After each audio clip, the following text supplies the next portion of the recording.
¿Ya? Entonces, clase número 6, elemento de control de flujo secuencial y selectivo.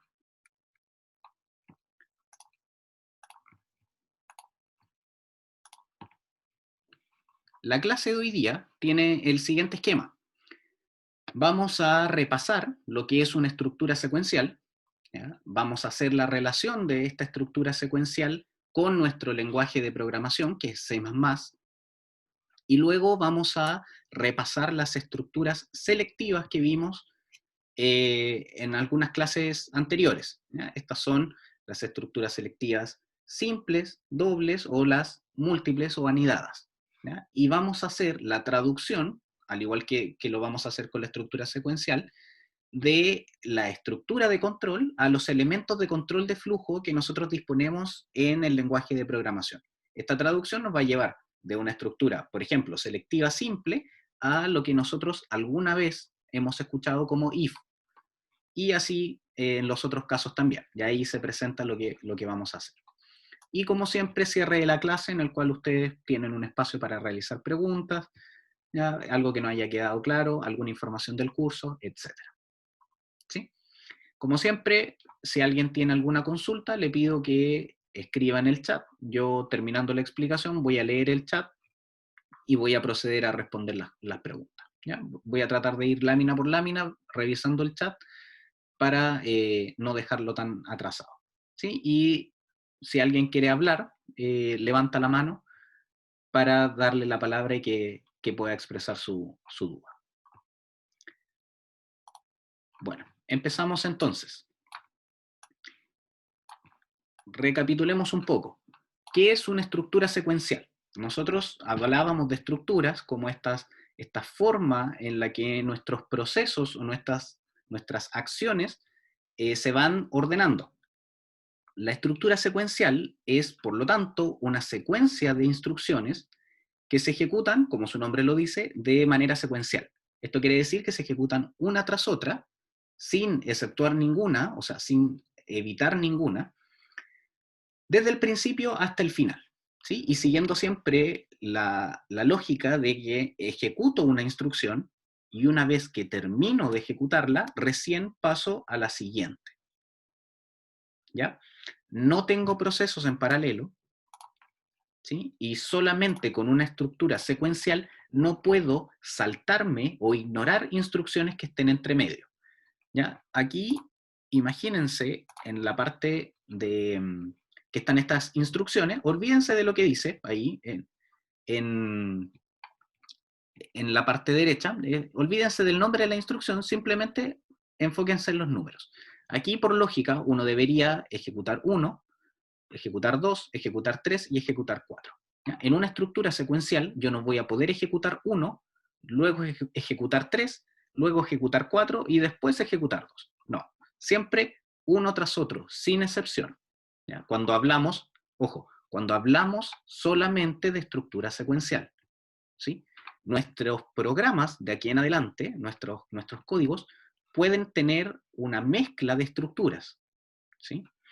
Puede ser una parte secuencial, puede ser una parte selectiva, puede ser una parte iterativa. ¿Ya? Hay bloques o porciones de código que van a tener ciertas estructuras. Cuando hablamos solamente de estructura secuencial, se ejecutan una tras otra sin excepción. Un ejemplo básico de una estructura secuencial dentro de un algoritmo es para pedir dos números y sumarlos. La lógica de esto sería, si necesito dos números y luego sumarlos, la lógica sería pedir, ¿cierto? O ingresar el primer número que yo necesito sumar. Luego tengo que ingresar el segundo número. Luego sumo los dos números y finalmente informo o escribo el resultado. ¿Ya? No me salto ningún proceso, porque si me salto alguno, el programa ya no tiene coherencia y ya no va a realizar lo que en principio se solicita, ¿no? Sino que tengo que hacerlo uno tras otro sin saltarme ninguno y respetando siempre que uno se termine para luego ejecutar el otro. Si yo no esperara que esto se realizara, en este caso sumar los números, y llegara y escribiera el resultado, obviamente escribiría algo erróneo, ¿ya?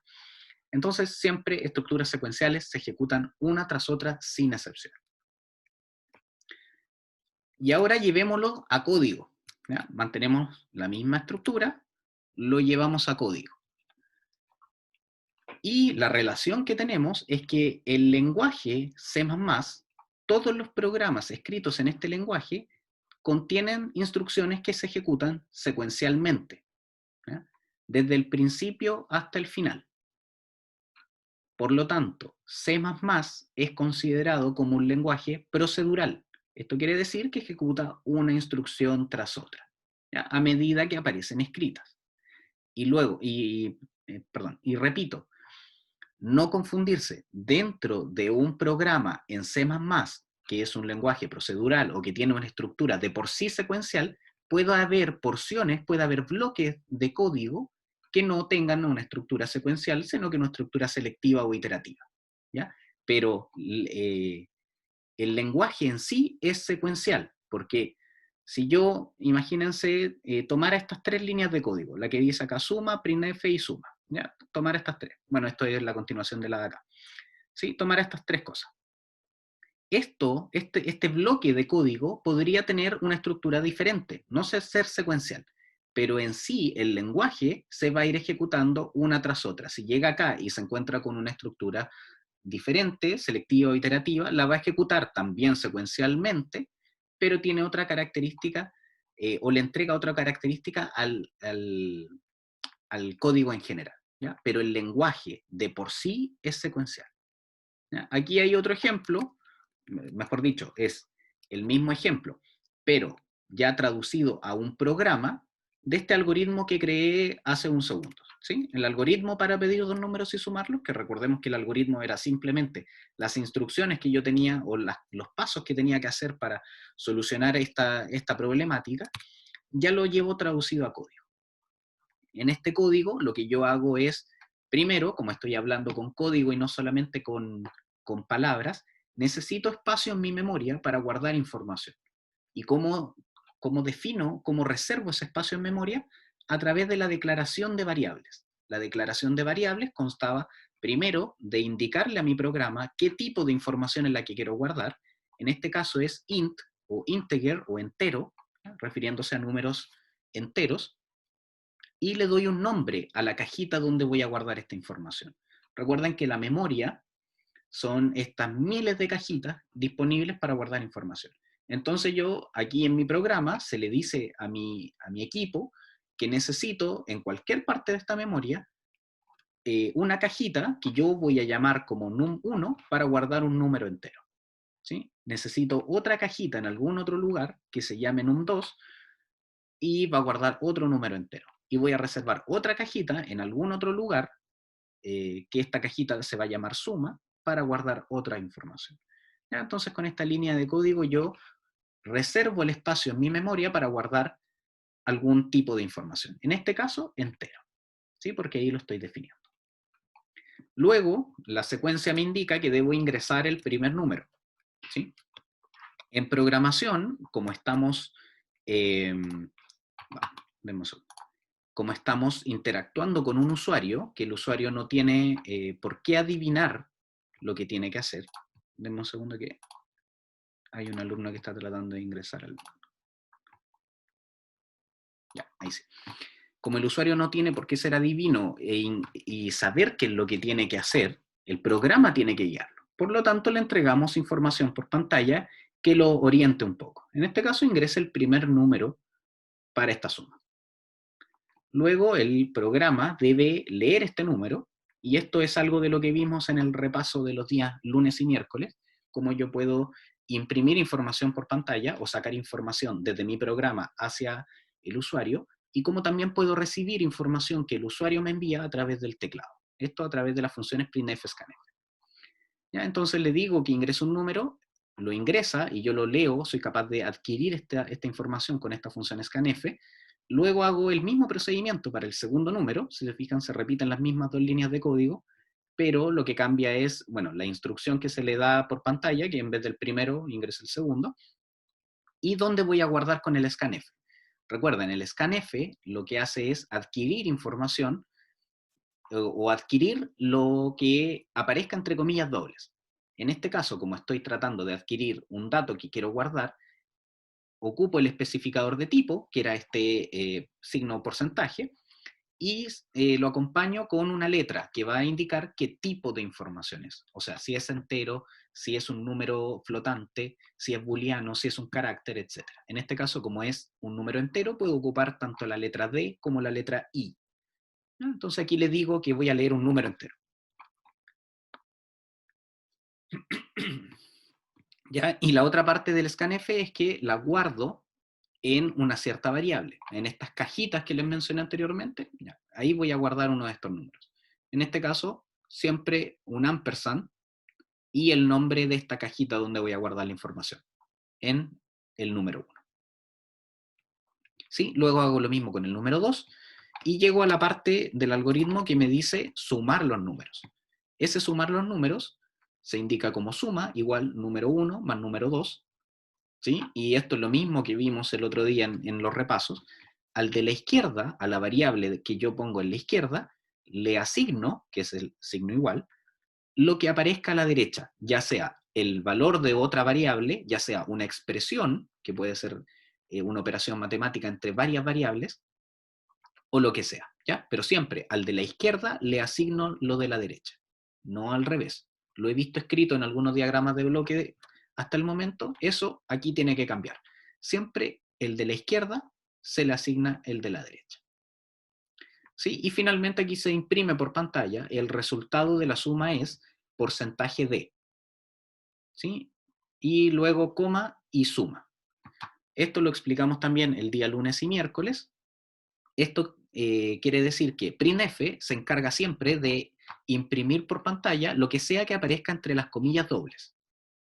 ¿Sí? En este caso va a imprimir por pantalla el mensaje, el resultado de la suma es, dos puntos, y aquí aparece un porcentaje de, que es el mismo especificador de tipo que ya vimos en el scanf, que quiere decir que voy a imprimir por pantalla el valor de una variable o el valor que hay almacenado en una cajita que voy a indicar posteriormente. ¿Dónde lo indico? Una vez que terminan las comillas dobles, después de una coma, pongo el nombre de una variable que va a reemplazar a este especificador de tipo.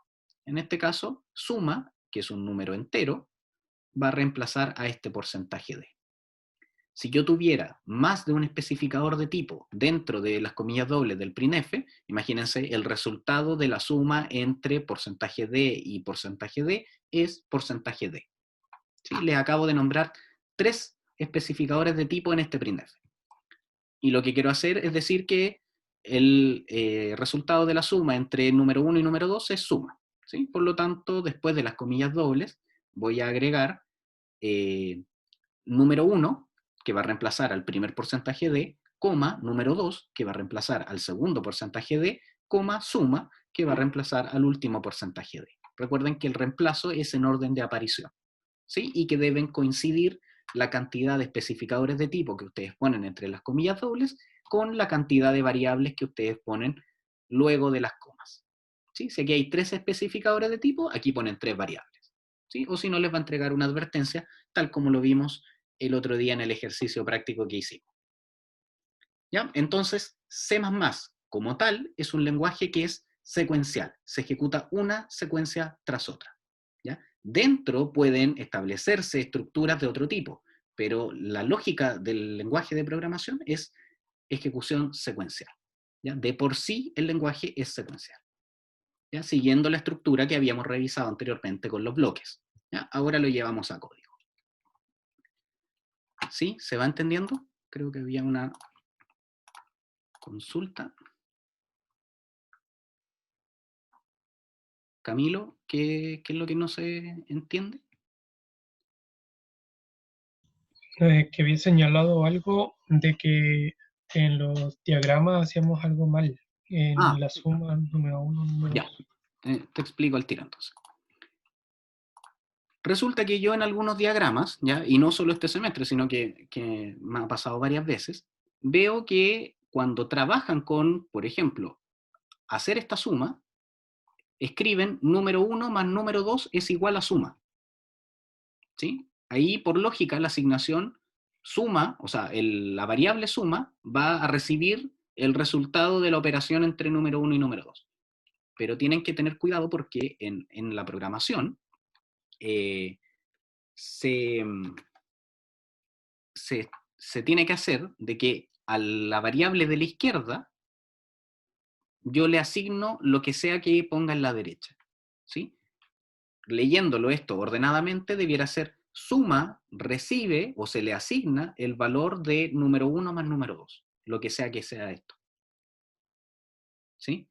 No de derecha a izquierda. Aquí no puedo poner número 1 más número 2 es igual a suma, ¿sí? Porque ya no puedo asignarle a número 1 más número 2, que es una expresión, no puedo asignarle un valor, porque esto es una operación que se tiene que hacer, ¿sí? Siempre al de la izquierda se le asigna lo de la derecha, ¿ya? Si quiero sumar dos números y guardar el resultado en alguna parte, es suma igual número 1 más número 2, no al revés.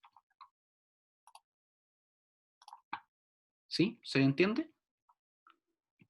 Sí, Ya, súper.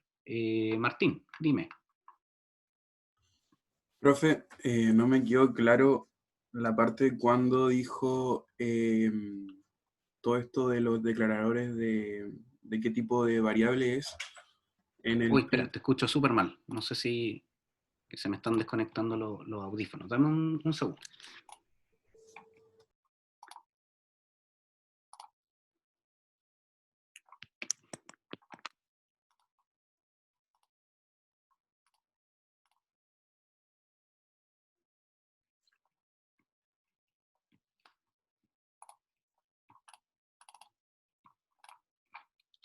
Ya, a ver, ahora sí.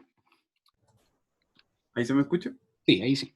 Sí, sí, parece que era yo el problema con los audífonos que se están desconectando. Dime. Ya. No me quedó claro la parte donde mencionaba cuántas variables, o sea, los declaradores de tipo de variable Ya. que se colocaban en el print F. Ah, perfecto. Lo revisamos al tiro. Ya. Ahí sí. Bueno, cuando uno trabaja con información, lo que necesita generalmente, no siempre, pero la mayor cantidad de veces, es guardar esa información dentro del programa, ¿ya? Para ocuparla en un futuro, para informarla por pantalla, para hacer cálculos, etc. ¿Sí? Para esto el primer paso siempre es declarar una variable. ¿Qué significa declarar una variable? Significa decirle a mi memoria, guarda un espacio para dejar ahí información, ¿sí? O sea, quiero reservar espacio para guardar información. Esto quiere decir que en mi memoria va a haber una cajita que se va a destinar solamente para guardar esta información y que va a recibir un nombre que yo le asigne.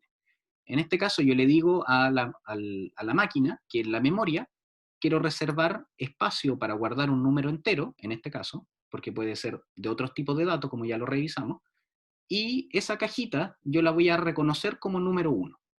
Por lo tanto, cuando yo haga referencia a número 1, estoy haciendo referencia a esa cajita y lo que hay dentro de ella, ¿sí? ¿En qué cambia si yo acá pusiera otro tipo de dato, como flotante o booleano? Cambia la cantidad de espacio o cambia, podríamos decir, el porte de la caja que me asigna, ¿sí? Porque ya revisamos en su momento de que había datos que eran más grandes que otros, que tenían una mayor capacidad que otros, que más técnicamente usaban más bytes. Por lo tanto, la caja es más grande, ¿ya? Ese es el único cambio. Pero la acción de declarar una variable es simplemente decirle a la memoria, necesito espacio para guardar este tipo de datos y lo voy a reconocer como o con este nombre, ¿ya? Cuando nosotros trabajamos con printf y scanf, que son nuestras funciones de entrada y salida, entrada porque recibimos información desde el medio o desde el programador o el usuario, y la salida que enviamos información desde nuestro programa hacia el usuario, ¿ya? Tenemos la función printf y scanf. Printf se encarga de enviar información, de sacar información, o como su nombre lo dice, y como coloquialmente lo conocemos, de imprimir por pantalla. Cuando imprimimos por pantalla, printf imprime todo lo que aparezca entre sus comillas dobles. Si te fijas acá, parte con una comilla doble y cierra con una comilla doble. Todo lo que yo escriba dentro es lo que va a sacar por pantalla, lo que va a imprimir por pantalla, ¿ya? Si nos vamos al printf de acá abajo, lo que sale por pantalla es el resultado de la suma es 2 puntos, espacio, porcentaje de, ¿ya? Y un backslash n. El \n, como entre paréntesis, es el salto de línea o el enter, ¿ya? Para que esto no se fuera juntando uno tras otro, ¿ya? Porque no va a haber un separado, ¿ya? Sino que simplemente para que esto se vaya imprimiendo uno tras otro como si fuéramos apretando un enter, ¿ya? Entonces, el mensaje, recordemos, era el resultado de la suma es porcentaje de.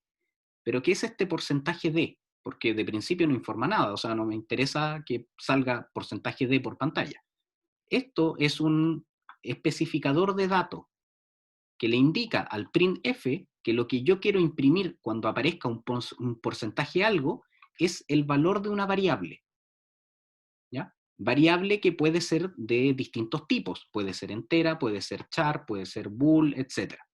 ¿Sí? Y cada tipo de dato tiene su letra que la especifica. En el caso de los números enteros, puede ser la D o la I. Entonces, printf acá entiende que va a imprimir el resultado de la suma es, dos puntos, espacio, el valor de una variable de tipo entero. Pero el valor de qué variable de tipo entero, eso es lo que yo especifico después de las comillas dobles y después de una coma, al poner el nombre de la variable. ¿Sí? Entonces, printf finalmente va a hacer, o va a imprimir por pantalla, el resultado de la suma es, dos puntos, espacio, y este porcentaje de lo cambia por el valor que haya almacenado en la variable suma, que si retrocedemos un poquito, almacena el resultado de la suma entre número 1 y número 2. ¿Sí? Cuando printf tiene más de un especificador de tipo, imagínate, aquí yo pongo el resultado de la suma de porcentaje de y porcentaje de es porcentaje de, ¿ya? El reemplazo de esos especificadores de tipo es en orden. El mensaje que yo quiero imprimir es que el resultado de la suma entre número 1 y número 2 es suma, ¿ya? Justamente así se van reemplazando. Entonces aquí yo debería poner el resultado de la suma entre porcentaje de y porcentaje de es porcentaje de, coma, número 1, coma, número 2, coma, suma, porque se van a ir reemplazando en orden de aparición. ¿Sí? Y en scanf, que es la función que yo ocupo para leer, se lee justamente lo que aparezca entre comillas dobles. ¿Qué quiero leer en este caso? Un dato que voy a almacenar en alguna parte, y un dato que es de cierto tipo, porque eso es lo que me indica el porcentaje de algo. Aquí quiero leer un número entero, por eso es lo único que leo entre las comillas dobles, porcentaje de, porque quiero leer un número entero, y me falta un espacio en donde guardarlo, porque no basta con leerlo, tengo que almacenarlo. Entonces, luego de las comillas dobles y de una coma, pongo un ampersand siempre, ¿ya? O de momento siempre, de ahí les voy a explicar que hay algunas excepciones, y el nombre de una variable, el nombre de una cajita donde voy a dejar esto. Entonces, scanf lee un número entero y ese número entero lo va a almacenar en esta variable, que si revisamos acá arriba es de tipo entero.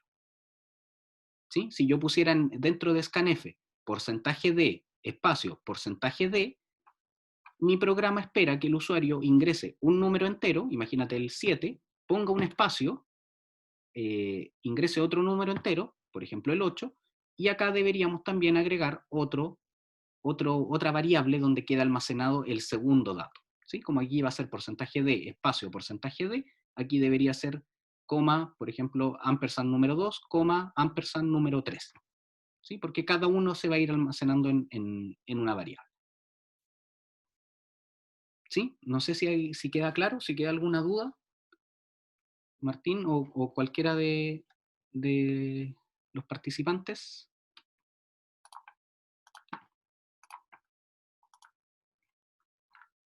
¿Clarísimo? Ya, súper, perfecto. Bueno, seguimos avanzando entonces. Vamos a las estructuras selectivas. ¿Ya? En su momento las revisamos, de hecho esta es la misma presentación, a la que se le agregan, obviamente, la traducción a código. Y estas estructuras selectivas consisten en ejecutar una o más instrucciones dependiendo de la evaluación de una condición. O sea, ya nos salimos de la estructura secuencial que ejecuta una tras otra sin exceptuar ninguna, a realizar preguntas para ver si ejecuto algo o ejecuto otra cosa, o para saber si ejecuto algo o no ejecuto nada. ¿Sí? Estas son las estructuras selectivas y existen de tres tipos: la simple, la doble y la anidada. La estructura selectiva simple es aquella estructura en la cual se evalúa una condición, o en otras palabras, se realiza una pregunta, y si la respuesta a esta pregunta es verdadera, se ejecuta una o unas instrucciones. ¿Sí? Aquí este bloque, véanlo como súper genérico, porque puede ser una instrucción, pueden ser 100 instrucciones, lo que sea. ¿Ya? Simplemente saber que se va a ejecutar algo, ¿ya? Independiente si es una o muchas. ¿Ya? Y en el caso de que esta condición no se cumpla, o que la respuesta a esta pregunta sea falsa o negativa, no se va a ejecutar nada. Si se fijan, el flujo de este diagrama sigue de largo hasta este bloque de unión que nos va a permitir seguir hacia abajo. Esta estructura es conocida como estructura sí, ¿ya? No sí de afirmación, sino que de condicional. Si llegara a pasar algo, si esto llega a pasar, si es verdadero que esto pasa, hago algo. Si no, no hago nada. Y el sí en inglés, en condicional obviamente, es if. Y es justamente a lo que lo vamos a traducir en lenguaje de programación, ¿ya? El if va a reemplazar al bloque de decisión, y entre los paréntesis que este if va a tener, que es lo que podemos ver acá a la derecha, va a contener la condición a evaluar. Si la condición se cumple, lo que vimos en el diagrama como la respuesta verdadera y el camino acá de la izquierda, si esa condición se cumple, se van a ejecutar las instrucciones que aparezcan entre las llaves, fíjense que son estas llaves redonditas, del if. ¿Sí? Entonces tengo que cada vez que yo tenga dentro de un diagrama de flujo esta estructura, cuando yo lo quiera traducir a código, este bloque se va a convertir en la estructura if. Entre paréntesis vamos a establecer una condición, ¿sí? Y si esa condición se cumple, entre las llaves, fíjense que aquí abro llaves y acá al final cierro llaves, entre esas llaves voy a escribir las instrucciones que debo realizar en caso de que esto se cumpla, ¿sí? Analicemos el otro lado, cuando la condición es falsa. Cuando la condición de acá, que está establecida en los paréntesis, no se cumple, lo que hace el if, o lo que hace, mejor dicho, el lenguaje, es ignorar lo que hay entre paréntesis y seguir de largo hasta el final de los paréntesis. ¿Ya? Se fijan que se cumple, que si se da la condición, se ejecutan las instrucciones, y si esta condición no se cumple, saltamos y no hacemos nada. ¿Qué es lo que se hace a posteriori? Se siguen ejecutando las instrucciones que aparezcan en el programa. ¿Ya? En caso de que tuviera más instrucciones, si esta condición no se cumple, salta acá y se van a seguir ejecutando las instrucciones que puedan aparecer acá abajo de manera secuencial, porque recuerden, el lenguaje es secuencial. ¿Sí? Y esto de hecho se ejecuta secuencialmente, porque de alguna parte venimos ejecutando una tras otra, se ejecuta esta instrucción, pero esto es una porción de código que es, o que tiene una estructura selectiva simple. Por lo tanto, evalúa la condición y salta. Y el lenguaje sigue siendo secuencial y va a seguir ejecutando. ¿Sí? ¿Se entiende? Entonces el bloque se reemplaza por el if, entre paréntesis va a ir a una condición, que puede ser que A sea mayor que B, que A sea igual que B, que A sea menor que 5, etc. Cualquier condición que ustedes establezcan y que necesitan dependiendo de su problema. ¿Sí? Si esa condición se cumple, si A es menor que B, se va a ejecutar instrucciones.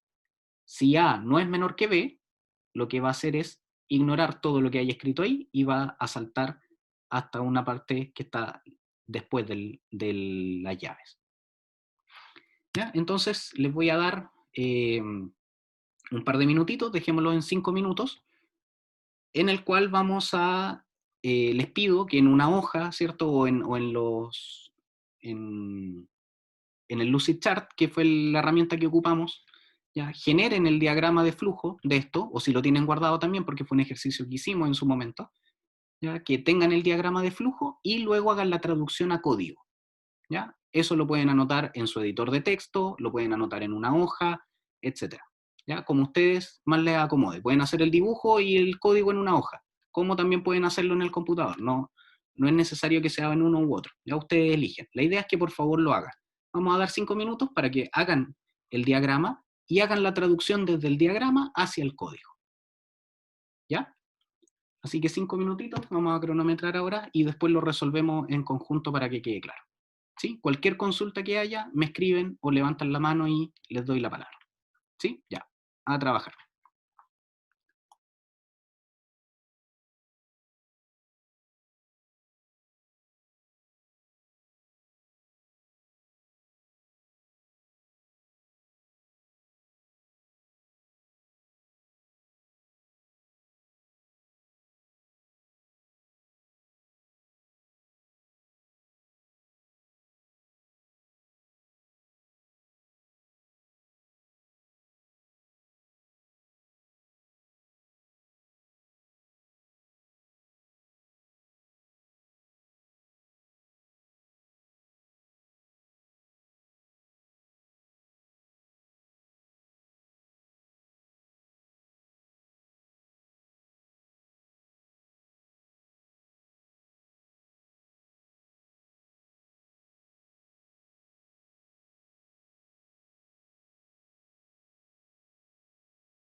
Ya, vamos a revisarlo.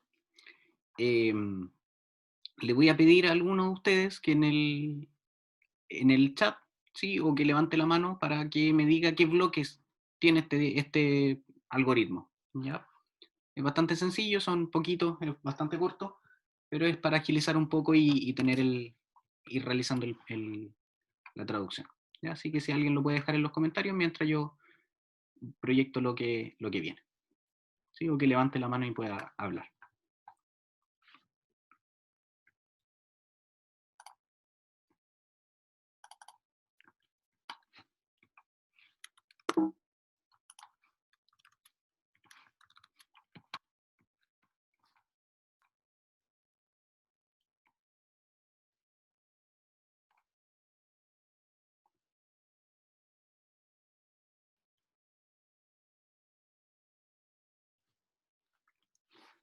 ¿Alguien para que empecemos a hacerlo?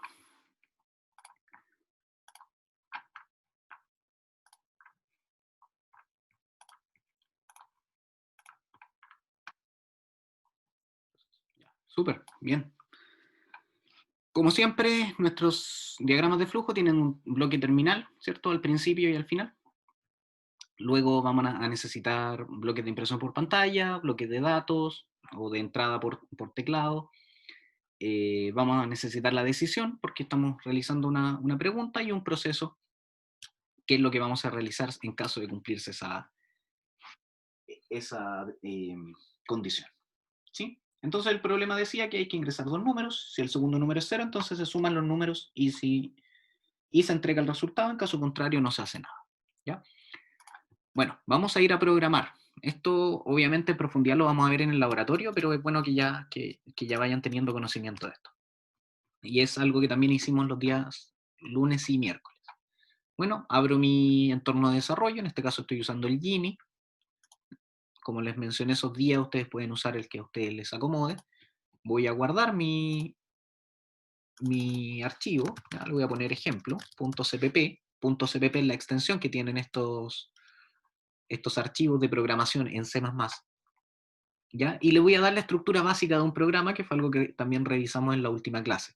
La estructura básica contaba de una librería, ¿sí? O de la inclusión de librerías. La mayoría de las veces, por no decir todas, voy a trabajar con esa librería, que es la librería estándar de entrada y salida, o la estándar input-output. ¿Sí? La incluyo o agrego esta librería con el signo gato, seguido de la palabra include. Esto le va a decir al compilador que necesito incluir todo lo que hay programado en este archivo. ¿Ya? Dentro de este archivo va a estar el printf, el scanf, etc. ¿Ya? Por lo tanto, necesito incluirlo para hacer uso de esas funciones.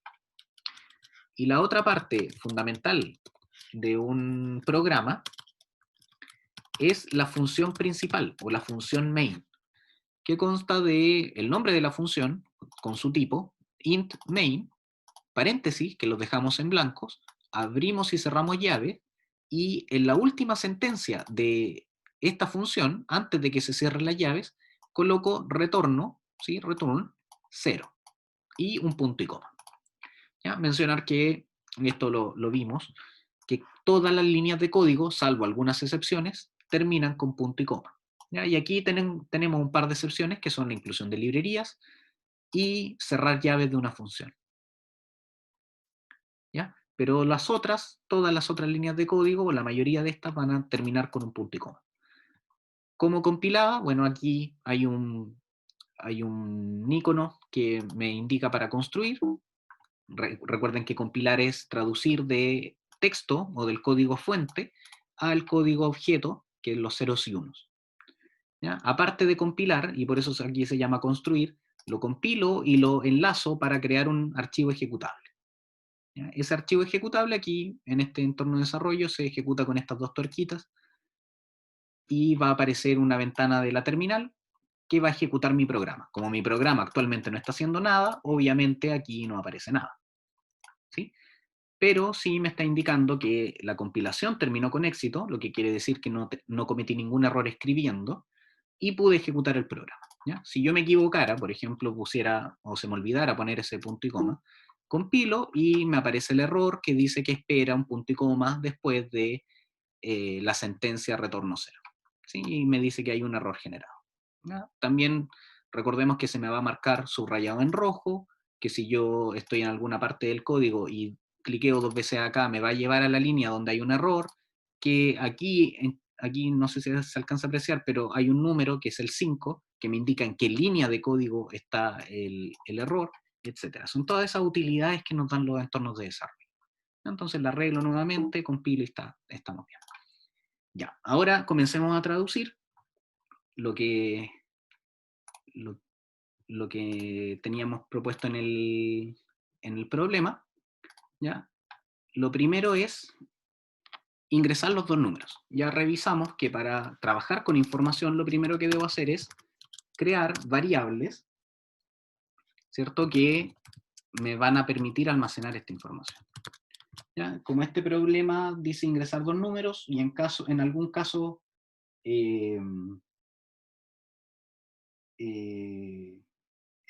se van a sumar, ¿cierto? Debo tener una variable también para la información que va a ser la suma. ¿Ya?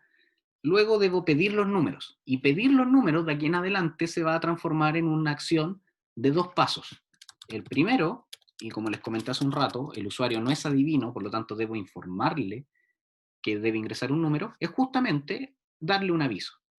Entonces aquí le vamos a indicar que ingrese el primer número. ¿Ya? 2 puntos, y le voy a poner un \n, que recuerden que era el salto de línea, o entre comillas, enter, que se realiza en la ventana que se va a abrir. ¿Sí? Si no pusiera este \n, lo siguiente que yo imprima por pantalla va a aparecer pegado a esta línea que acabo de imprimir, por lo tanto se me va a desordenar. No es que el programa no funcione, sino que se me va a desordenar. ¿Ya? Luego leo el primer número. O sea, el usuario ya sabe que debe ingresar un número, por lo tanto leo un número. Y lo voy a almacenar siempre ampersand en una variable que ya creé, que en este caso es número 1. Luego voy a hacer lo mismo para el número 2. Voy a cambiarle el mensaje al usuario, ingreso el segundo número y lo guardo en el número 2.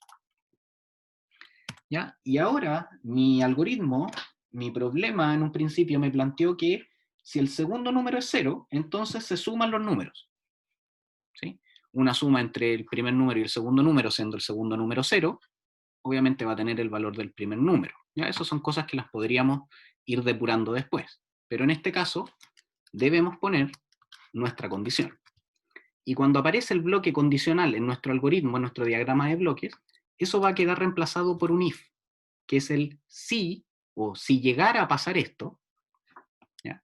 ¿Y qué es lo que estoy preguntando? Que si llega a pasar, lo que yo pongo entre los paréntesis. ¿Ya? Y de recomendación, les digo que completen la estructura abriendo y cerrando llaves. Una vez que hagan eso, escriben la condición y las instrucciones.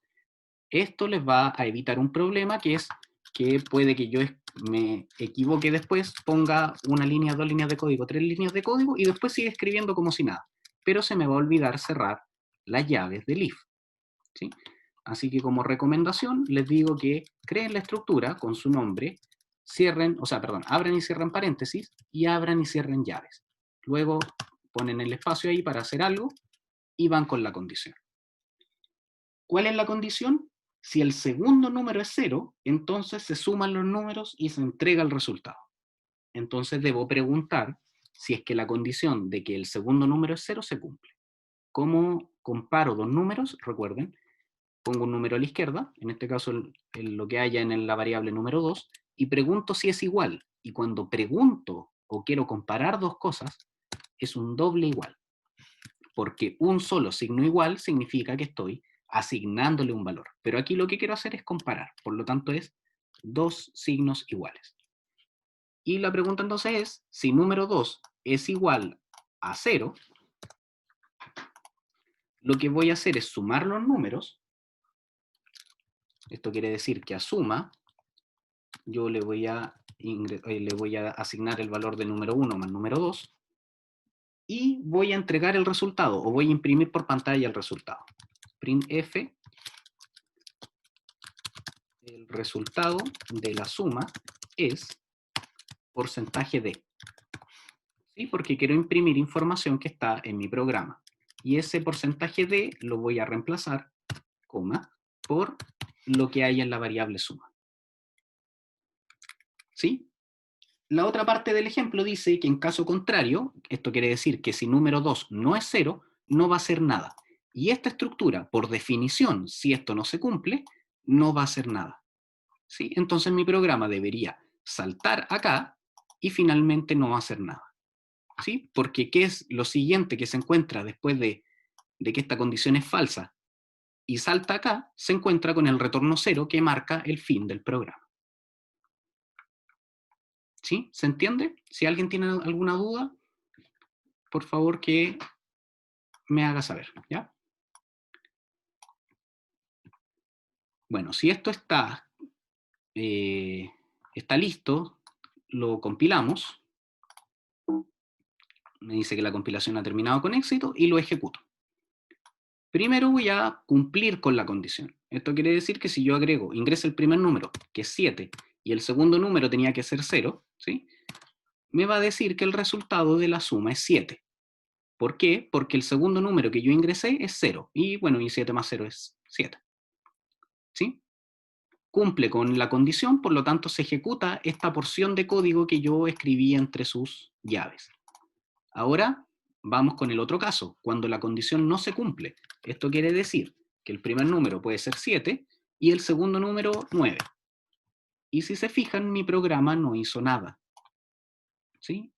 El if, la condición del if no se cumplió, por lo tanto, el programa saltó o hizo saltar su ejecución hasta el término del if y luego se encontró que debía terminar su ejecución. Por lo tanto, no se hizo nada.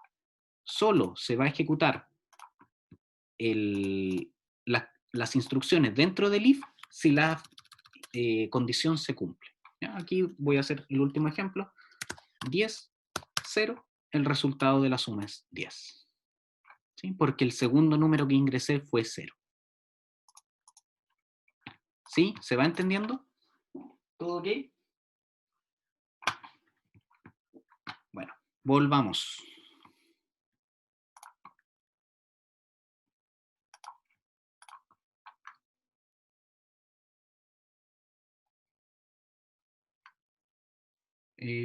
¿No se ve qué?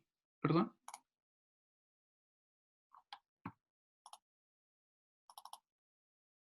¿La ejecución del programa? Ah, ya, perdón, que creo que estaba compartiendo la pantalla del Gine, ¿no? A ver, lo vamos a solucionar al tiro. Ya, ahora sí. Ya, entonces tenemos esto. El programa ya está hecho. Vamos a repetir los ejemplos. Ingresa el primer número, ingreso un 7. Quiero cumplir la condición, por lo tanto el segundo número que ingreso es un 0. Y me dice que el resultado es 7. ¿Sí? Porque el segundo número, como fue 0, cumplió con la condición, se suman y lo imprime por pantalla.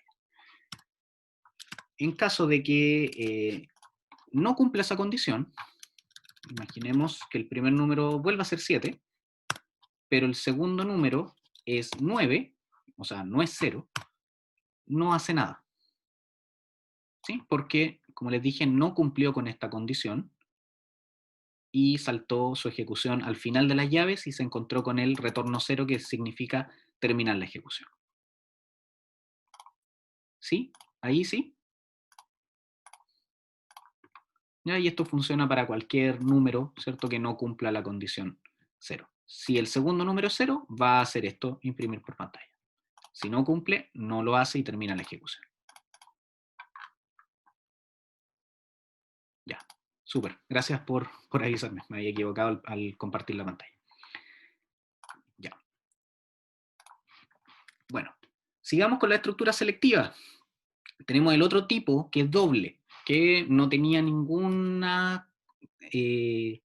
no tenía tanta diferencia con lo otro, solo que, a diferencia de la simple, es que le agregamos instrucciones en el caso de que la respuesta sea falsa. ¿Sí? Aquí acabamos de ver que si no cumplía con la condición, seguía de largo y no hacía nada. ¿Ya? En las selectivas dobles se agregan instrucciones que van en un principio, o por lógica debieran ser distintas, a las instrucciones que se ejecutan en caso de la condición ser verdadera. O sea, si evalúo la condición y la condición es verdadera, ejecuto una instrucción A.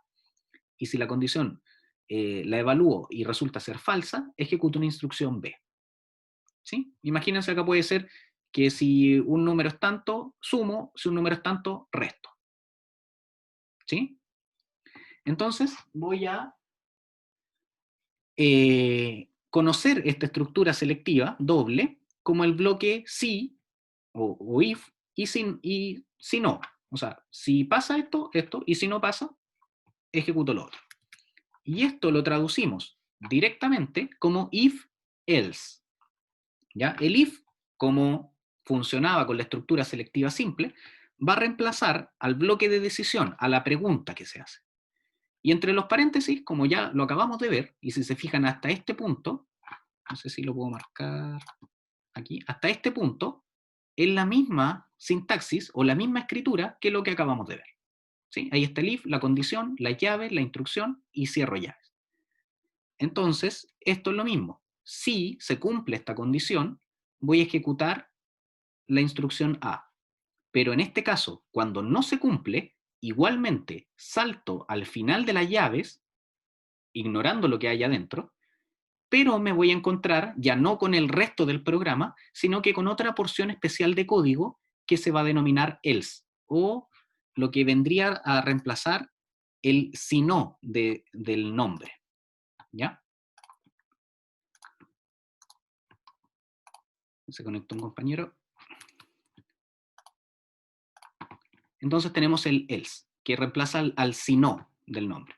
Y entre también llaves va a especificar qué instrucciones se van a ejecutar en caso de que esta condición no se cumpla. Volvamos al dibujo. Si la condición se cumple, ejecuto A. Si la condición no se cumple, ejecuto B. Esto se traduce a código de esta manera. Si la condición se cumple, ejecuto lo que hay entre los paréntesis del if. Si la condición no se cumple, salto, me encuentro con el else y ejecuto todo lo que aparezca dentro de las instrucciones. Perdón, de las llaves. ¿Sí? Todas las instrucciones que aparezcan dentro de las llaves. Entonces el if reemplazará el bloque de decisión, entre los paréntesis va a tener la condición que se va a evaluar. Si se cumple, se ejecutan las instrucciones escritas entre las llaves del if. Si no se cumple, se ejecutan las instrucciones escritas dentro de las llaves del else. Y aquí también teníamos un ejemplo, este lo vamos a hacer ahora directamente, que era desarrollar y representar un algoritmo que permita identificar e informar el mayor de dos números ingresados por el usuario. ¿Ya? Bueno, les comento también que la diapositiva ya está hace varias semanas en el campus virtual, en el periodo de paralización de actividades, se siguieron subiendo los materiales, ¿ya? Así que pueden revisarla ahora y tenerla en algún otro dispositivo que ustedes estén trabajando, etcétera, para que vayan siguiendo tanto el problema como el desarrollo que yo voy a hacer ahora en el código. ¿Sí? Porque tengo que sacar esto para presentar lo otro. ¿Ya? Entonces vamos a resolver este problema, en el que nos pida dos números, ¿cierto? E informemos cuál de los dos es el mayor. ¿Ya? Vamos a volver acá. Voy a crear un nuevo archivo para después compartírselo. Lo voy a guardar en el escritorio. Voy a llamar ejercicio 2.cpp. ¿Ya? Y como siempre, y repetírselo harto porque la repetición los va a llevar a entenderlo y que esto salga ya mecánicamente. Dos partes básicas de momento, las librerías, que siempre vamos a incluir la librería estándar de entrada y salida, la función main, abro y cierro paréntesis, abro y cierro llaves, y la última sentencia es el retorno 0. ¿Ya? Y con eso tienen su estructura básica listo para programar. Esta es su plantilla, de aquí ustedes parten. ¿Ya? Y el problema, déjenme revisarlo, el problema es que el usuario ingrese dos números y el programa sepa distinguir cuál de los dos es mayor y que me lo informe por pantalla. ¿Ya? Entonces, al igual que en el código anterior, ¿Ya? Y aquí lo voy a escribir para que ustedes lo vayan también siguiendo. Sé que lo puedo copiar y pegar, pero para que ustedes vayan también repitiendo y repitiendo y repitiendo. Es primero pedirle, no, perdón, primero guardar espacio en la memoria para realizar esto. Como voy a pedirle 2 números al usuario, voy a crear 2 variables para almacenar esa información. Luego le debo pedir los números al usuario. Entonces, como no es adivino, repito, le voy a escribir un mensaje diciéndole que ingrese el primer número. ¿Sí? Y el \n para ir ordenándolo. Luego voy a leer este número. Scanf lee lo que aparece entre comillas dobles, y como quiero leer un número, porcentaje de, un número entero. Luego, coma, siempre ampersand y el nombre de la variable donde quiero guardar, número 1. ¿Sí? Y con eso ya ingreso y almaceno el primer número. Esto sí lo voy a copiar. Lo voy a modificar para informarle que debe ingresar el segundo número, y eso va a estar guardado en número 2. ¿Ya? Y ahora viene el momento de evaluar la condición. ¿Cuál es la condición que se pide? ¿Cuál de los dos números es mayor? Porque si el número, digamos, 1 es mayor que el número 2, tengo que informar por pantalla que el número 1 es mayor que el número 2. Si el número 1 no es mayor que el número 2, entonces tengo que informar que el número 2 es mayor que el número 1. ¿Sí? Tengo esta instrucción A, que es informar que el número 1 es el mayor, o tengo la instrucción B, que es informar que el número 2 es el mayor. Esto va a depender, o cuál de los dos ejecute, va a depender de la evaluación de la condición. Ahora, la evaluación de la condición, recuerden, siempre con if. Abro y cierro paréntesis, abro y cierro llaves. Recuerden esa recomendación. ¿Sí? La pregunta va a ser si es que el número 1, y recuerden los operadores, es mayor que el número 2. Voy a imprimir por pantalla el número 1 es mayor que el número 2. Voy a imprimir printf que el número 1 es mayor que el número 2. ¿Sí? Y \n. Ya, esto es para el caso en que esto se cumpla. Para el caso que esto no se cumpla, yo debo imprimir que el número 2 es mayor que el número 1. Y eso lo hacía luego de las llaves del if, agregando else y abriendo y cerrando llaves. Y aquí puedo poner la instrucción que quiero que se ejecute si esto no se cumple. Que en este caso va a ser que el número 2 es mayor que el número 1. ¿Sí? Entonces va a evaluar la condición. Si la condición es verdadera, ingresa estas llaves y ejecuta esto. Si la condición es falsa, salta, se encuentra con el else y ejecuta lo que hay dentro del else. Y una vez que termina de ejecutar, ¿ya? Sigue con lo que aparezca bajo el código. Si esta condición se cumplió y ejecutó lo que hay dentro del if, salta inmediatamente hasta la llave del else, hasta el final de la llave del else. No pasa por acá, no ejecuta esto y sigue ejecutando esto. No, termina de ejecutar esto y salta hasta acá. ¿Ya? Y en el else, cuando esto no se cumple, esto se salta, ¿cierto? Aparece acá, se encuentra con el else, se ejecuta esto y termina aquí. Y ahí sigue su camino secuencialmente. ¿Ya? Entonces voy a guardar, voy a compilar y voy a ejecutar. Entonces me dice, ingresa el primer número. Primer número voy a poner 10. Ingresa el segundo número. Vamos a probar el else primero. O sea que es 25. ¿Sí? Entonces me dice que el número 2 es mayor que el número 1. ¿Por qué? Porque 25, que fue el segundo número que yo ingresé, es mayor que el 10. Por lo tanto, esta condición no se cumplió, saltó el flujo hacia acá y se ejecutó esta instrucción. ¿Ya? Ahora vamos con el siguiente ejemplo, o la siguiente prueba. Que el primer número sea 100 y el segundo número sea 1. Por lo tanto, esta condición sí se cumple y me dice que el número 1 es mayor que el número 2. ¿Sí? ¿Se va entendiendo? Otra cosa que yo podría hacer acá, aprovechando lo que repasamos al principio, podría, en vez de tratarlos como número 1 y número 2, tratarlos como los números que realmente son. Y eso, recuerden que lo podía hacer con los especificadores de tipo. ¿Sí? Entonces aquí voy a imprimir que lo que hay en número 1 es mayor que lo que hay en número 2. ¿Sí? Y si agrego estos especificadores de tipo, luego de las comillas dobles pongo una coma y las variables que van a reemplazar a cada uno en orden de aparición a los especificadores. En este caso, número 1 y número 2.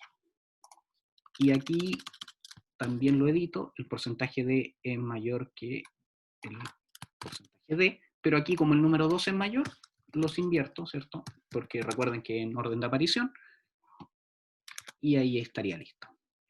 Compilo, ejecuto, ingreso el primer número, 100, ingreso el segundo, 20, y me dice que el 100 es mayor que el 20. ¿Sí? Otra prueba en que el segundo sea mayor, voy a poner otro número, me dice que el 180 es mayor que el 20, porque el número 2 es mayor que el número 1. ¿Sí? Entonces, cuando tengo una estructura selectiva doble, tengo la misma evaluación de la condición. Si la cumple, ejecuto lo que está dentro de la llave del if, y si no cumple con la condición, ejecuto lo que hay en las llaves del else. ¿Sí? ¿Estamos claros? ¿Estamos bien? ¿Alguna duda? ¿Alguien? Por mientras vuelvo a la diapositiva.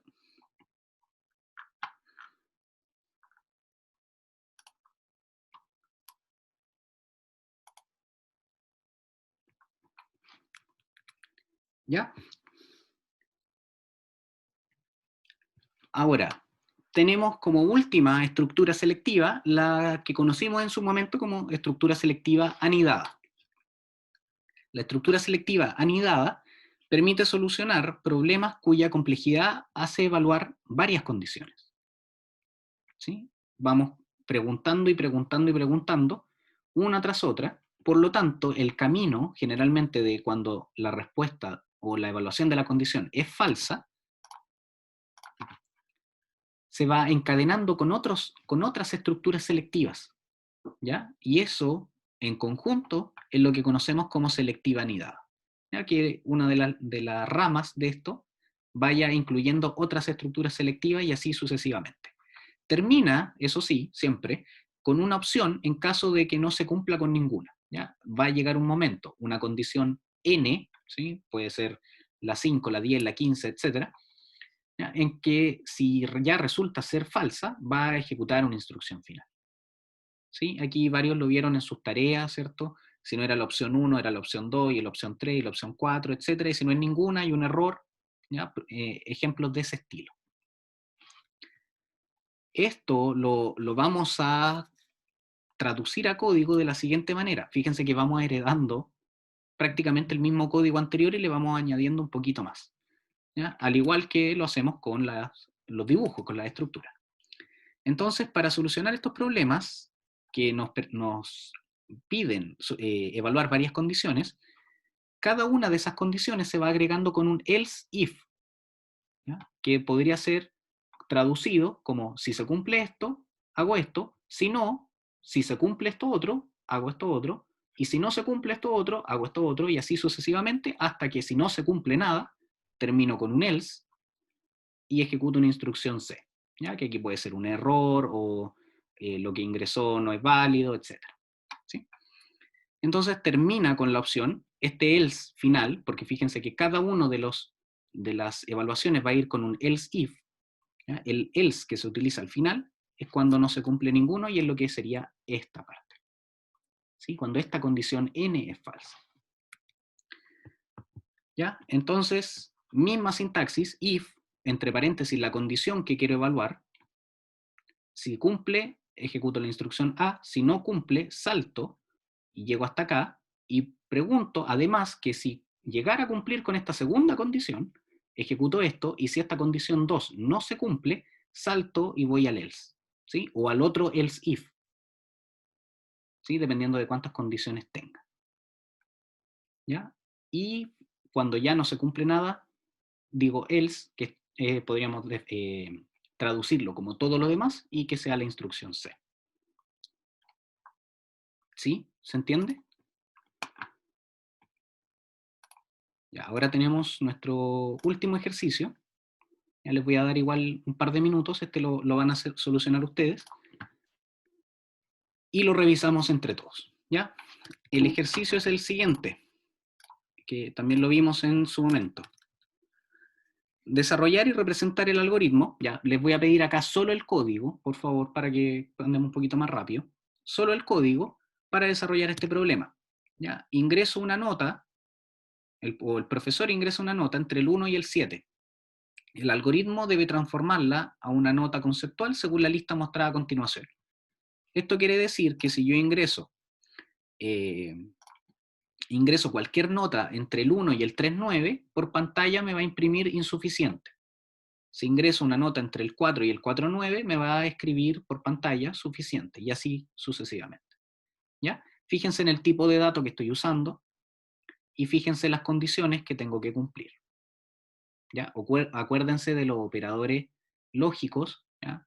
Del doble ampersand, de la doble barra, que eran las compuertas AND y OR, ¿ya? Recuerden eso, y empiecen a generar este código. ¿Ya? Les voy a dar un par de minutitos y lo resolvemos en conjunto para que no quede ninguna duda. ¿Ya? Les pido por favor que lo avancen. ¿Ya? Si bien yo lo voy a hacer, les pido también que ustedes lo avancen. ¿Sí? Así que 5 minutos a partir de ahora y lo revisamos. 15:56, estamos de vuelta.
Bueno, pasamos a resolver este ejemplo. Ya voy a dejar de compartir acá.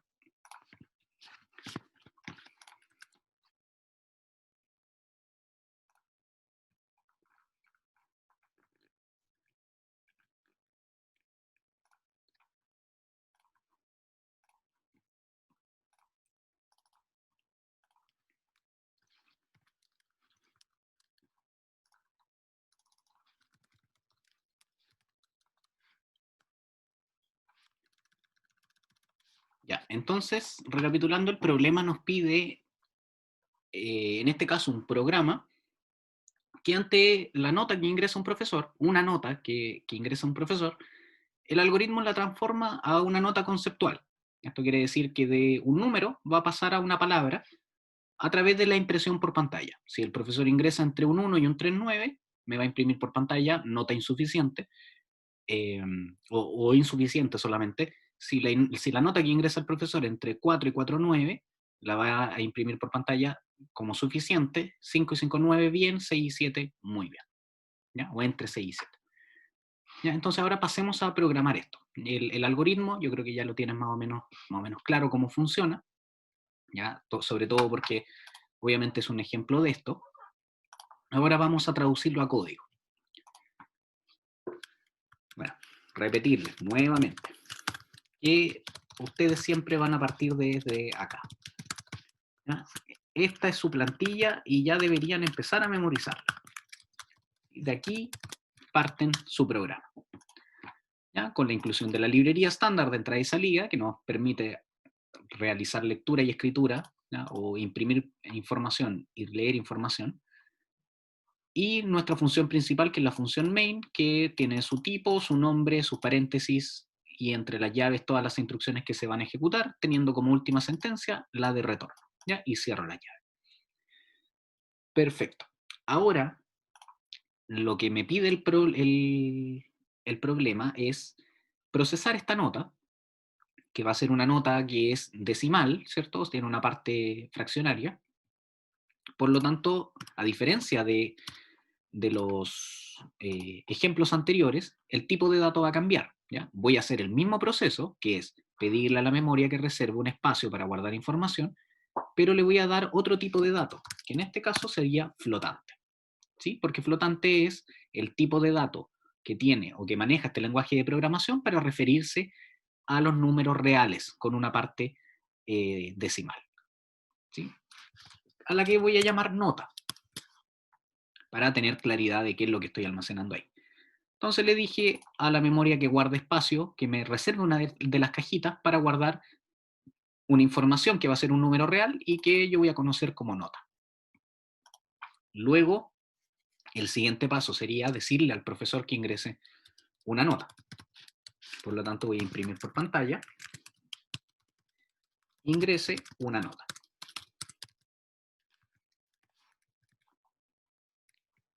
Y luego voy a leer lo que el profesor ingrese, que va a ser la nota o el dato numérico.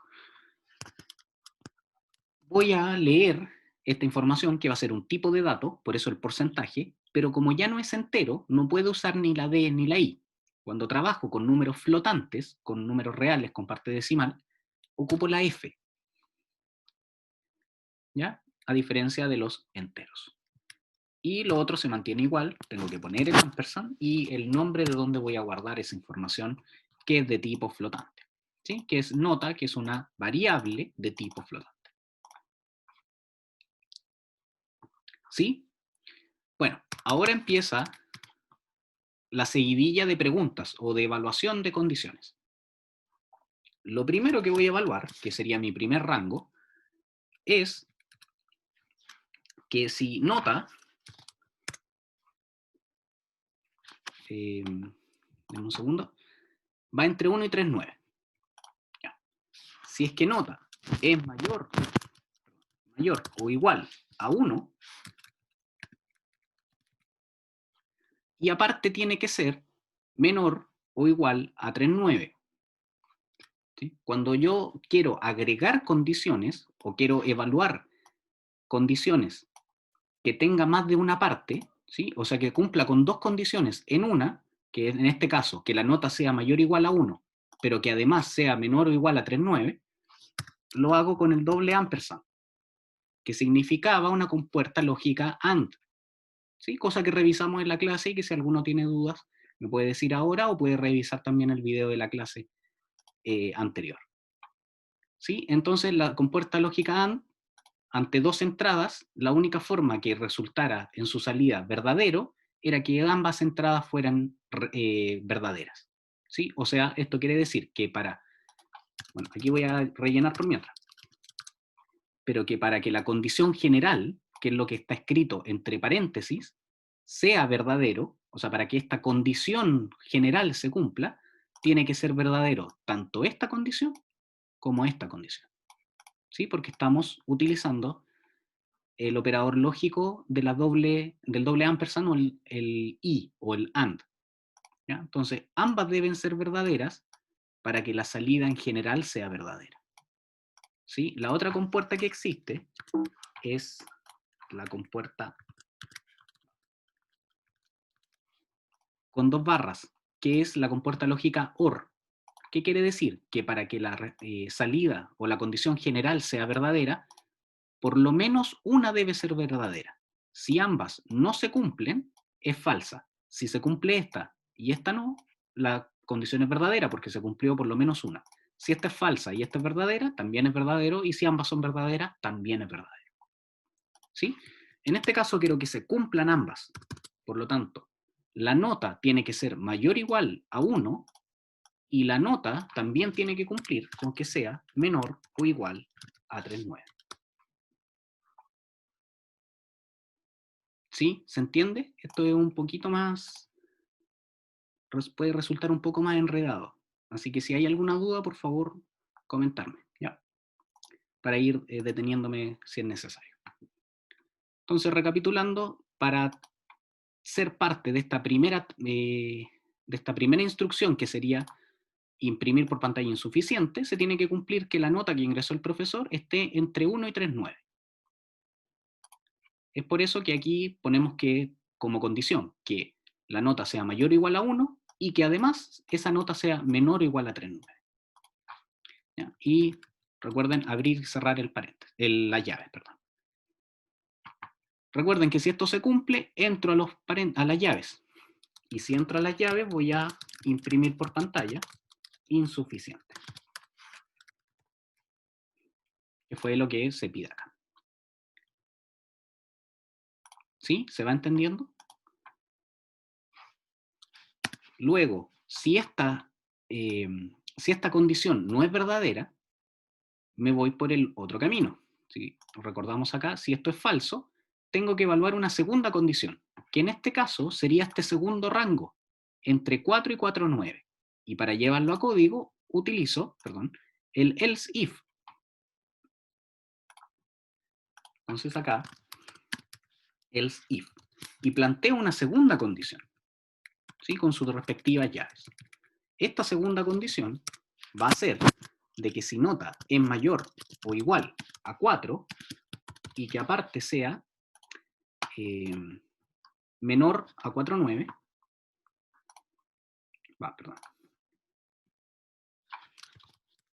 menor o igual a 4,9, se va a imprimir por pantalla, si es que esto se llegara a cumplir, se imprime por pantalla suficiente.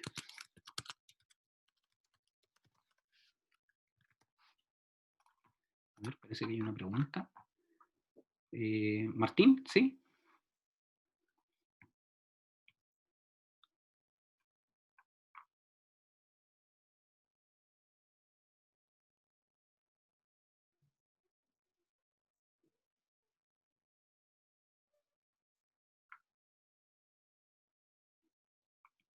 ¿Cómo? A ver si puedes hablar mejor, por favor.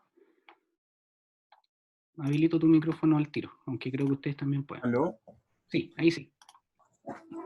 Lo que yo le decía, profe, es que en los otros bloques de else if, ¿Sí? los que van a ir eventualmente abajo del primer if, ¿Sí?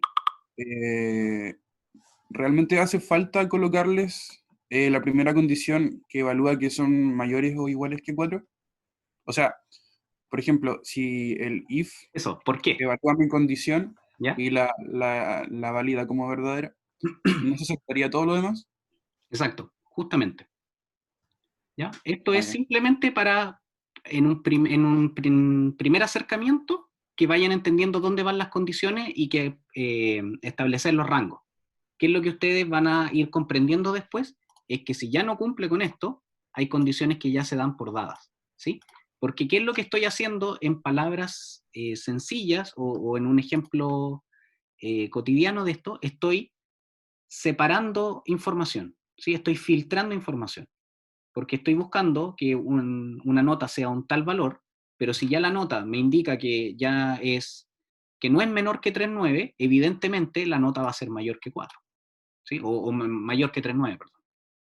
¿Sí? Entonces esto va a ser redundante, porque estoy prácticamente preguntando lo mismo que acá, ¿sí? Entonces este hizo el primer filtro, recortó todo lo que fuera entre 1 y 3,9, pero acá ya no vale la pena preguntar si es que es mayor que 4, porque si pasó de este filtro, significa que eso ya lo saqué, ¿sí? O sea, mi segmento de estudio donde yo estoy buscando información ya obviamente no tiene notas entre el 1 y el 3,9, ¿sí? Pero como primer acercamiento quiero poner todos los casos, ¿ya? Y también para utilizar las compuertas AND y OR, ¿ya? Pero es justamente como tú dices, cuando uno va anidando, va recortando generalmente las condiciones. ¿Por qué? Porque esto es lo mismo casi que esto, ¿sí? Porque si eso no se cumplió, uno da por hecho que es mayor o igual a 4. ¿Sí? ¿Se entiende? Ya, súper. ¿Ya? Entonces seguimos, teníamos el segundo rango, que era entre el 4 y el 4,9, ¿ya? Y también imprimíamos un cierto mensaje que en este caso era suficiente. ¿Ya? Luego nos toca entre 5 y 5,9, que vamos a imprimir el mensaje bien.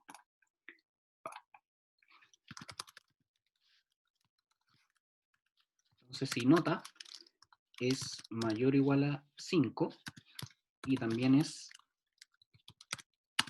menor o igual a 5,9, 5,9, 5,9,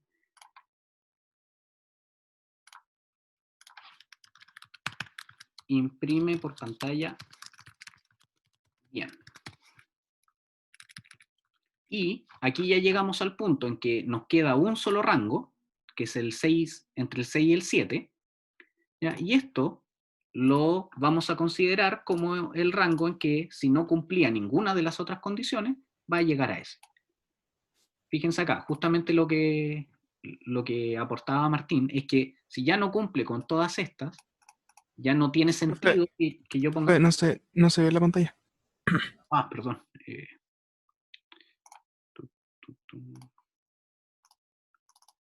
Ahí sí.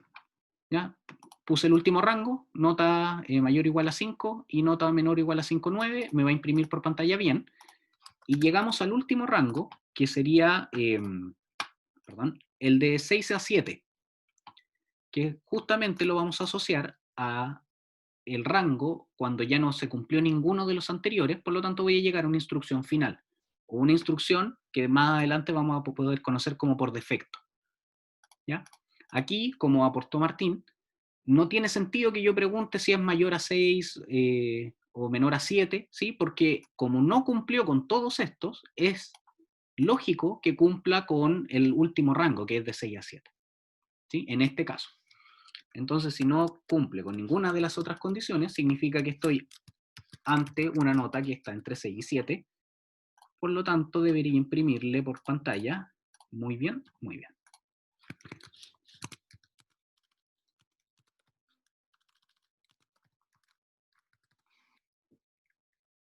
¿Sí? Y después el programa, bueno, el if se logra cerrar, ¿cierto? Esta estructura selectiva múltiple se logra cerrar y termina su ejecución. Ojo que aquí rige de la misma manera. Si cumple esta condición, se ejecuta esto. Pero si no se cumple esta condición, salta directamente al else if. Si este else if cumple esta condición, significa que no voy a ejecutar esto. O sea, perdón, que si cumple esta condición voy a ejecutar esto. Si no la cumplo, voy a saltar acá. ¿Sí? Si esto se cumple, voy a ejecutar esto, y si no se cumple, voy a ejecutar esto otro. ¿Sí? Pero si esto se cumple en un principio, y ejecuto esto, una vez que termine de ejecutarlo y llegue acá, ¿sí? O mejor dicho, acá, antes de cerrar las llaves, voy a saltar directamente al final. Lo mismo que si esto no se cumple y me voy acá y esto se cumple y ejecuto esto, esto una vez que termine y llegue acá, va a saltar directamente al final. ¿Ya? Entonces ahora vamos a guardar. Vamos a... me equivoqué. Me falta una T. ¿Ya? La compilación ha terminado con éxito. Compilo. Ingreso una nota. Ingresemos una nota del primer rango, 2.7.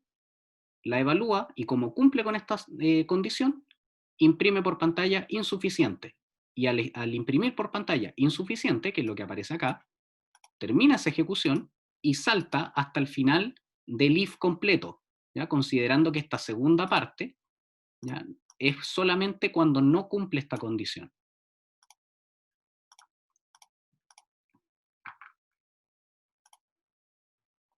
Ya, bueno, buena pregunta. ¿Qué pasa si se saca un 8? ¿Sí? Bueno, ahí más adelante, cuando ya empecemos a... o que si el profesor, ¿qué pasa si ingresa un menos algo? ¿Sí? O un 10, o un 20, o cualquier número sobre el rango. Bueno, eso es lo que vamos a ver en un par de clases más cuando empecemos a depurar nuestro código, ¿ya? Cuando ya vemos que funciona, pero nos empezamos a poner en estos casos específicos. ¿Qué pasa si le estoy pidiendo un número y me ingresa una letra? ¿Qué pasa si le estoy pidiendo un número del 1 al 5 y me ingresa un 15? ¿Ya? ¿Qué pasa con eso? ¿Cómo puedo limitar al usuario justamente para guiarlo y que no se equivoque? La primera parte, o la primera solución, y la más básica, y esto como un adelanto a lo que se va a venir en un par de clases más, es que ingrese una nota entre el 1 y el 7. ¿Sí? Esa sería la solución más simple para este problema. Obviamente al profesor se le puede ir el teclado, ¿cierto? Y en vez del 7 apretar el 8, y tampoco sigue con la instrucción, ¿ya? Pero eso lo vamos a resolver más adelante, y tiene que ver de partida con cómo yo configuro esta estructura selectiva, ¿ya? Porque puedo poner un caso en el que si se equivoca, puedo pedirle que reingrese el número, ¿sí? Pero es simplemente configurar bien esta estructura selectiva. ¿Qué va a pasar para cada caso? Acá el caso del error no está considerado. Lo podríamos considerar y agregar uno nuevo, ¿cierto? Y que vuelva a ingresar, ¿sí? Así que eso también nos vamos a apoyar harto con las estructuras iterativas, ¿sí? Pero es algo que vamos a revisar en un par de clases más, ¿ya? Pero está considerado verlo, ¿sí? De momento te puedo decir que la forma ahora para salir de ese problema es ser un poquito más claro con el usuario, ¿ya? Aquí está el primer acercamiento a que no se equivoque, ¿sí? Ya, bueno, seguimos, ejecutamos de nuevo, ahora nos toca ver el otro caso, el suficiente, que va del 4 al 4.9. Ya, ingreso un 4.5, como no cumplió con esto, va a esto, pregunta si es que es mayor o igual a 4 y menor o igual a 4.9, cumple con eso, imprime suficiente, y si se fijan, al terminar de imprimir suficiente, salta al final, no pasa por ninguna de estas, ¿ya? Vamos a ver los otros dos casos rapidito. Después viene del 5 al 5.9, si ingreso un 5.5, me marca como bien, ¿ya? Y la última, ¿qué pasa si ingreso un 6.8? Imprime muy bien. Pero como dijo bien Ignacio, ¿qué pasa si ingreso un 8? También me dice muy bien, ¿sí? Y también si ingreso un 20 o un 100, también me va a decir muy bien, porque no cumplió con ninguno de estos casos y lo está dejando como por defecto, ¿sí? Pero eso lo vamos a ver en detalle en un par de clases más. ¿Sí? ¿Se entiende esta parte? Lo último que nos tocaría revisar hoy día, ya para ir cerrando la clase, es lo que se conoce como if anidado. If anidado es simplemente utilizar una estructura if dentro de otra. Esto quiere decir que puedo evaluar dos condiciones que se vayan a cumplir dentro, ¿sí? O sea, primero, evalúo una condición, si esta se cumple, hago alguna instrucción, o puedo no hacerla también, y preguntar si se puede cumplir una segunda condición.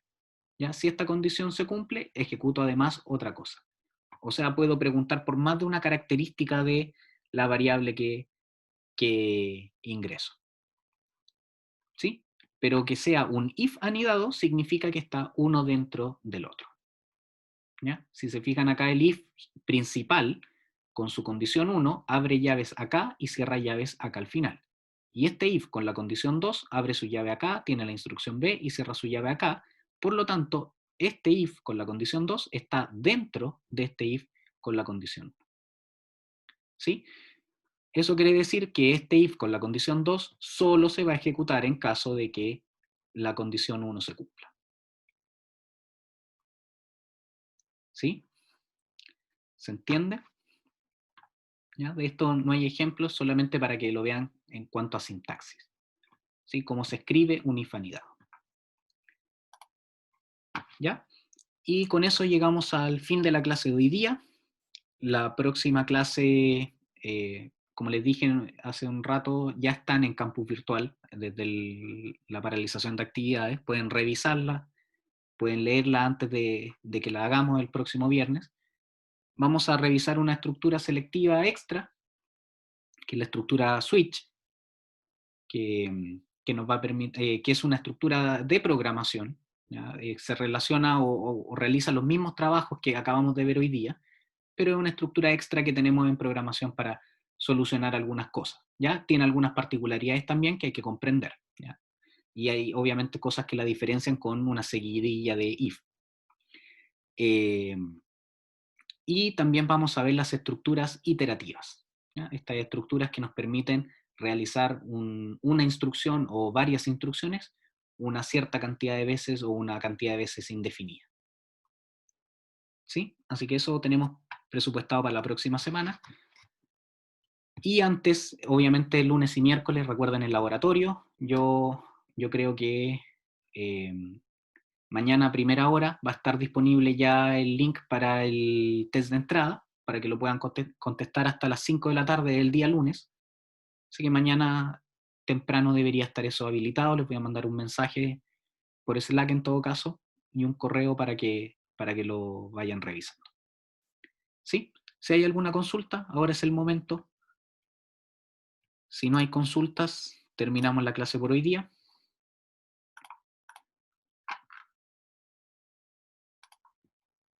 ¿No? Bueno, entonces, para la gente que está inscrita el día lunes, nos vemos ese día. Los del miércoles, recuerden asistir solo el miércoles, ¿ya? Y contesten el test de entrada para el laboratorio. Eso, nos vemos, que tengan buen fin de semana, cuídense, descansen y nos reencontramos la próxima semana. Chao, chao.